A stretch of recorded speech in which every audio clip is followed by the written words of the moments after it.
having some trouble kind of figuring out how to get started with this video, so I think we're just going to jump into it and hope for the best. So behind me is a little red hot rod. That's a 2007 Toyota Rav4. It's got the 2.4 liter inline 4-cylinder engine, and it just rolled over 200,000 miles. Now these are very popular vehicles, especially in this area. They made probably millions, I don't know. But this one is special because it belongs to my wife. And it's been an excellent vehicle, very reliable. It's got a few little, nickel dime issues, but overall it's a pretty good car. But it does have a major problem, and that problem is excessive oil consumption. And it's a well-known, well-documented problem with these 2AZ Toyota engines. So we don't need to do a whole lot of testing with the PCV system or anything like that to figure out where the issue is, because Toyota has issued a TSB going back all the way to 2011 regarding oil consumption with these engines. Now, I will attempt to attach the TSB to the down to the description box of this video, so look for it there. If not, you can find it online. People have hosted it multiple places. Anyway, it's an excellent TSB. It explains the problem, tells you how to fix it, tells you all the parts and all the tools that you need, and yeah, very, very thorough. Now, they updated it in 2015, so that's the one that I'll attach. And you guys can feel free to browse through it. Now, Toyota also offered an extended warranty program to basically address this issue. Now, I believe the parameters were the car had to be less than 10 years old and less than 150,000 miles. I'm not positive about that, but either way, this vehicle is well outside of those cutoffs. About 160,000 miles, so maybe about 3 years ago, 2.5 years ago, I did an oil change. It must have been at least 3 years ago. I did an oil change, and I noticed that I wasn't getting a whole lot of oil out of it, which is odd because oil consumption had never been a problem before. And to be honest, I hadn't really even been checking it because it never used any oil. And at that time, it was going through approximately a quart, sometimes 2 quarts between oil changes. So that'd be every, 4, maybe 5,000 miles. And that's acceptable, oil consumption, not a big deal. But then it started to get worse. About 2 years ago, it bumped up to where we were adding a quart of oil about every 1,000 miles. And recently, like within the last 3 or 4 weeks, it's gotten even worse than that. And we're currently adding a quart of oil approximately every 400 miles. So that is very excessive oil consumption. And obviously we need to do something about it because it's going to quickly get out of hand. And if we run the car out of oil, we have a chance of scoring a cylinder wall or spinning a bearing or a catastrophic failure that would require replacing the engine. So the cause of the oil consumption is a design flaw with the engine. So when they designed the engine, they didn't design the oil ring correctly, and the drain holes that are associated with the oil ring in the piston are undersized, and basically they get plugged up with carbon, and then the oil ring can't scrape the oil off the cylinder walls, and it ends up being burned. So the remedy for that is pretty intensive. You got to take the engine out, you got to take the engine apart, you got to replace the pistons. Now, if you've ever worked on an engine, you know that to replace the pistons, you pretty much have to take the entire engine apart. So let's talk about what we can do with this car. I guess there's a few different options. I mean, obviously we could scrap it, but I don't want to do that. It's an excellent car. There's really nothing else major wrong with it. It needs a few small things. The struts and shocks need to be replaced. It leaks a little oil from one of the rear diff. What else? There's a few issues with the HVAC controls, but really it's a pretty good car, and it's a little bit rusty on the driver's side, but underneath it's clean. So I don't want to scrap it. That would be a waste. And I can't sell it, at least not in good conscience. And who's going to buy a car that burns a quart of oil every 400 miles? That would be crazy. It has to be fixed if it's going to stay on the road. So there's 2 ways I guess we could fix it. We could look for a used engine and just replace the engine entirely, or we could do the same repair that Toyota does under the extended warranty program. So I looked around at kind of prices. A used engine, high mileage, is in the $800 to $900 range, and a supposedly low mileage engine is more like $1,300 or $1,400, and plus you got some shipping and whatnot with that. The problem is, how do you know that it doesn't have the same oil consumption issue? The only way you would know is if you could somehow get the VIN number of the car that the engine came from, run it through your Toyota dealership and find out if there's a record that it went through the warranty program and had the updated pistons installed. I don't know that that's even possible to do, so I would rather not roll the dice and take that risk. So I made a call to the Toyota dealership and got some pricing. Now basically the parts manager there has agreed to sell me the kit that they buy when they do the repair under a warranty. And it's a kit that's all ready to go. It basically includes your gaskets, your head gasket, your whatever oil pan gasket, rear main seal, stuff like that. And the piston rings are included in that kit. Then I have to take the pistons and he will match them up. I guess there are 3 different options as far as how the engines were assembled. So you have to put the same piston back in that came out. There's an A, B, and a C option. The B is the most common. And he said actually if I have the B pistons, they have them on the shelf at the dealership. So that should give you an idea of how prevalent this issue is, that my local dealership has parts on the shelf to replace the pistons in an engine. Anyway, the pricing is, it's $438 for the kit, plus $60 each for the pistons, plus whatever miscellaneous stuff, filters and coolant and whatnot. We're going to be about $800, I imagine, before we get too far with this job. So also, this car has been burning oil for a long time, and I think, well, I don't think, I know, the catalytic converter is toast. I did some testing. I've got some clips of it. I'll try to include it in the video. Basically, I used an infrared thermometer, measured the inlet temperature and the outlet temperature of the catalytic converter. It's actually higher at the inlet temperature, even when the car is fully warmed up. So I think it's pretty obvious that the converter is not doing its job. Also, I got very weird kind of action on the downstream O2 sensor, which you will see.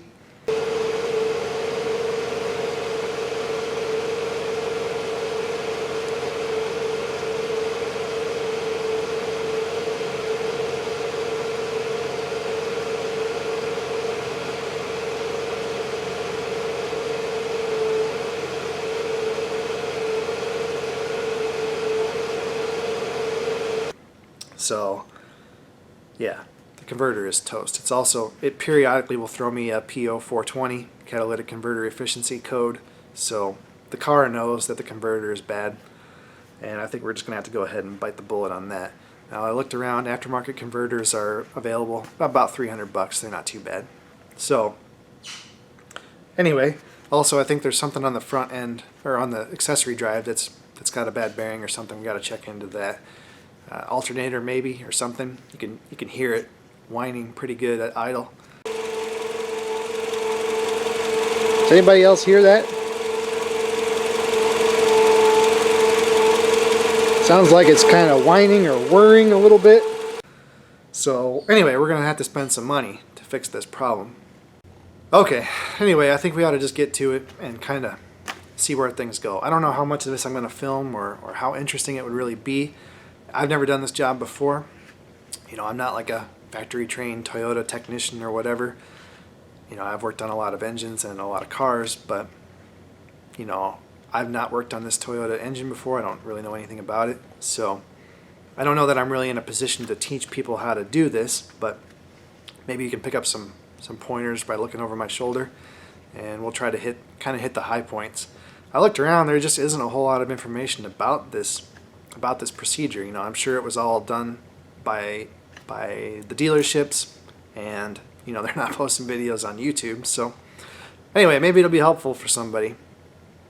And I don't know, we're gonna have to see what we get into when we crack the engine open. At this time, I'm not planning to do anything else to it. I'm not going to grind the valves or machine the head or even replace the timing chain.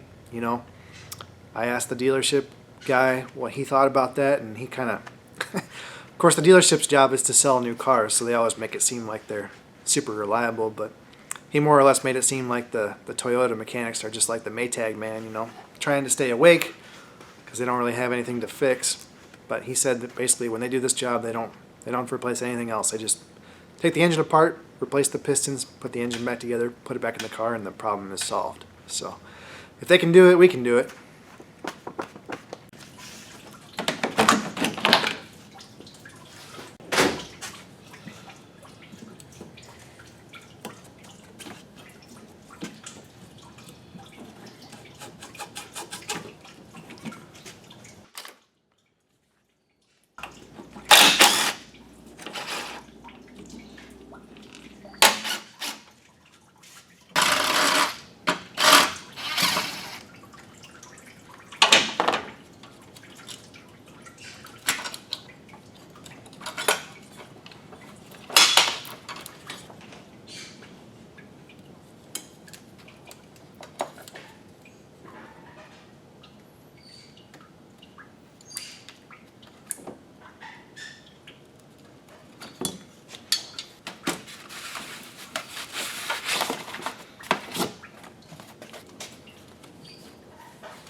So it looks like the engine wiring harness runs up to the ECM and then into the relay panel here. So I went ahead and removed the ECM, and then we've got to take it loose inside.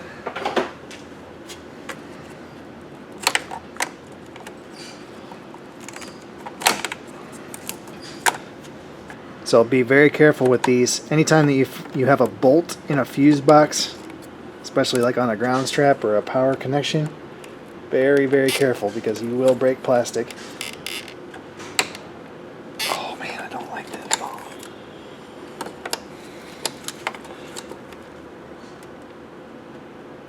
There we go.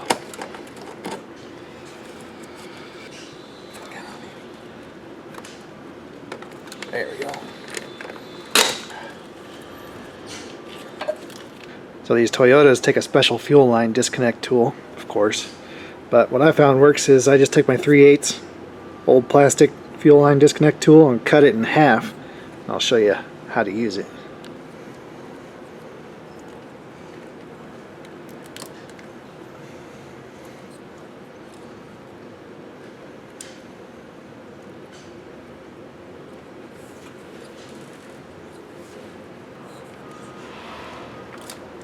Boom.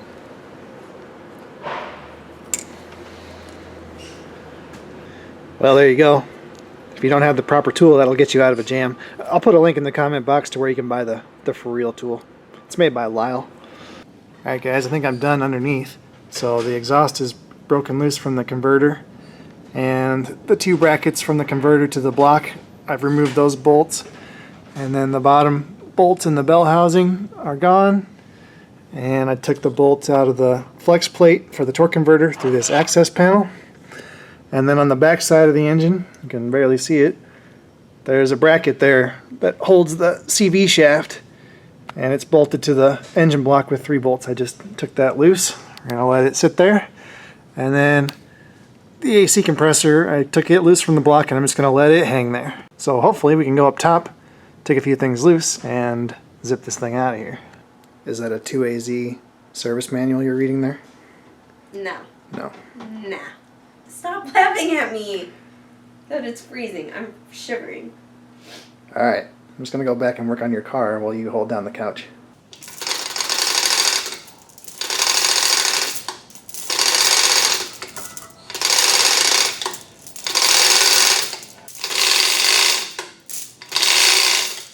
Okay guys, the engine is out and it went pretty smoothly. Did have a few hang-ups. I forgot to remove this harness here where the connectors go down to the transmission, so I had to peel all that stuff out of there. And then over on the passenger side there's an idler that goes right here, and I should have taken that off before I ever even tried to pick it up out of there, but once that's out of, once that's removed, then there's plenty of room for the engine to slide over and for you to lift it up. So yeah, everything looks pretty good. So the only real catastrophe that I had is this bell housing bolt. For whatever reason, this bell housing bolt comes in from the backside and it actually pokes all the way through. And it must have gotten corroded or something where it poked through, because when I unscrewed it, it peeled all the threads out with it. So I can't believe I got it out of there without breaking it, but I did. However, the hole is completely stripped out, so I'm going to have to get a helicoil kit, and we'll drill that one hole out and repair that before we install the engine. But otherwise, I think we're good to go. Hey guys, welcome back. We're going to crack this engine open today. All I've done at this point, I mounted it on my engine stand, and then I went ahead and took the whole wiring harness completely off the engine. And actually, if I had been thinking, I should have just done that to start with. Peel the whole wiring harness back towards the ECM rather than taking it loose the other way and having to deal with all the transmission connections and all that stuff. So that's a tip, I guess, for you. Just go ahead. The whole wiring harness wraps around by the intake manifold and comes down on top of the bell housing. So you just start with the alternator or AC compressor and work your way around and peel the whole thing off. Anyway, I went ahead and removed the coils and the plugs, and we're just about to take the valve cover off.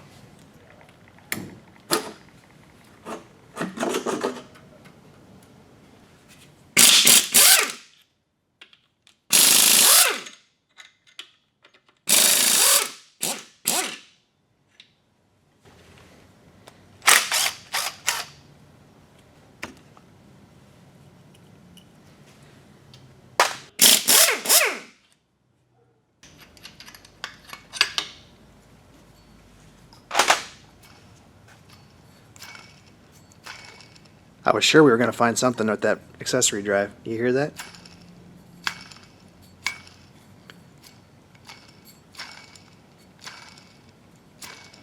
Yeah. That's better than a water pump.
Well, as you can see, one of the head bolts came out the hard way.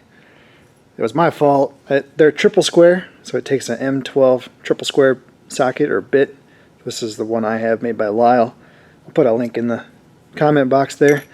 But for whatever reason, I didn't get it all the way down into the, into the female part of the bolt when I took my first bite at it, and it stripped. And then once it did that, there was no going back. So not a big deal. I took the torch and heated up the head, kind of red hot, and just let it cool so it would sort of anneal the hard steel of the bolt. And then we did a little bit of dentistry, and away we go. So obviously we'll need a new head bolt. Now the fun part starts. We've got to basically split the whole crankcase, and we're going to do it without disturbing these balance shafts. So you got to take the nipple out of the filter base.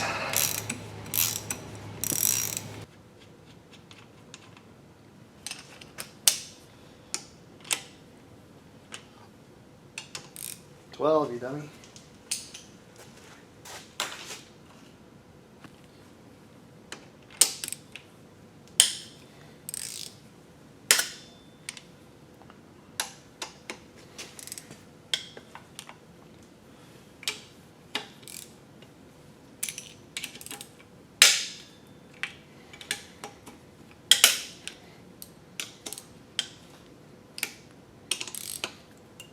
So they want you to do it from the outside in, kind of like a cylinder head.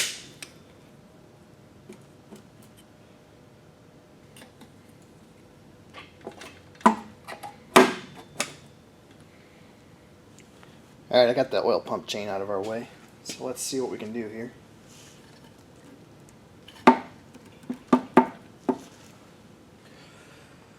Oh, let's see, dipstick tube? Yep.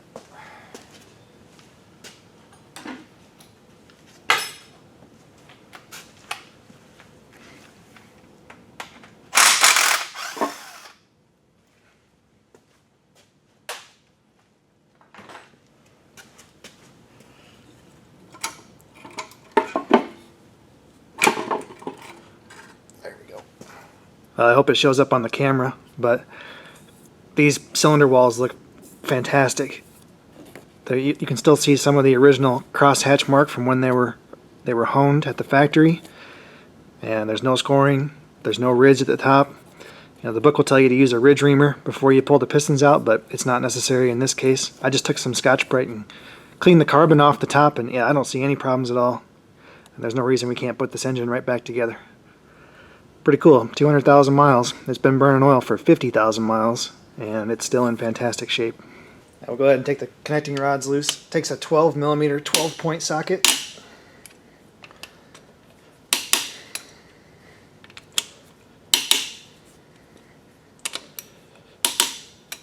You're not supposed to mix and match rod caps, so they're marked with the number, and then they have a little squiggly mark right here at the parting line, so you can't really get it wrong. I've got the piston and rod assemblies soaking in some hot oil. It's about 200 degrees Fahrenheit, about 100 degrees Celsius. So once they come up to temperature, then we can pull the pins out.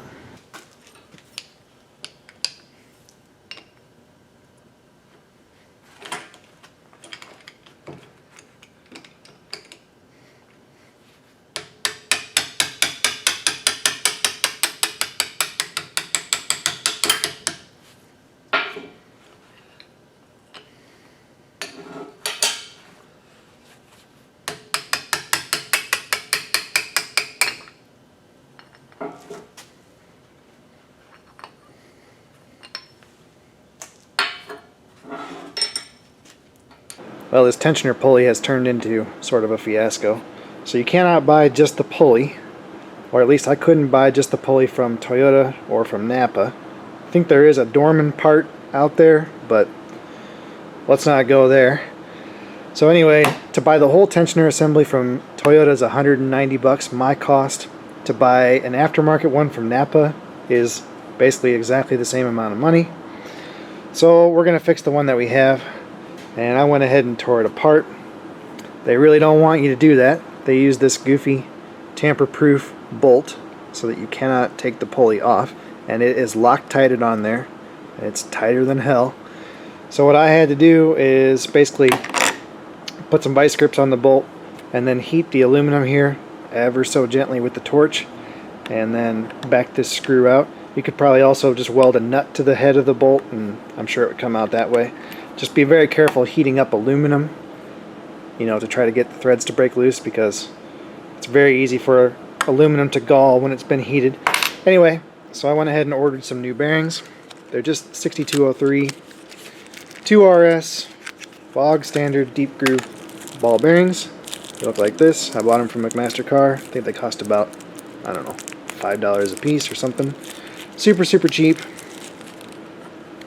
So there's the old one, there's the new one, exactly the same thing. These are NSK bearings. And we're going to press them into this pulley, then we're going to put this pulley back on this thing, and then we're going to move on with life. And these things are so stupid expensive because of this damper. You know, there's like a, I don't know, some kind of a damper in there to keep the belt from, or the tensioner from jumping around. And actually 190 bucks isn't that bad. I put one of these on a Cat C13 not too long ago, 350 bucks. Alright, we'll press this in using the hydraulic press and my Brian Block approved bearing drivers.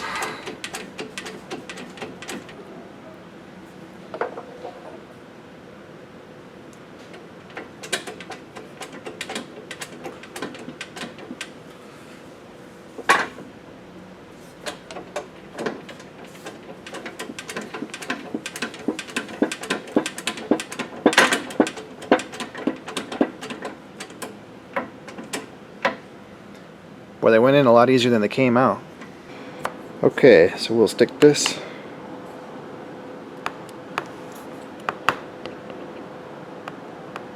on here, maybe.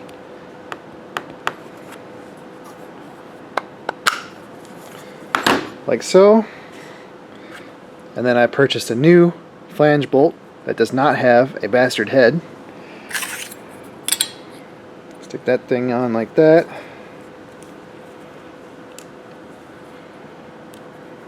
Put a little bit of red Loctite on it, like so.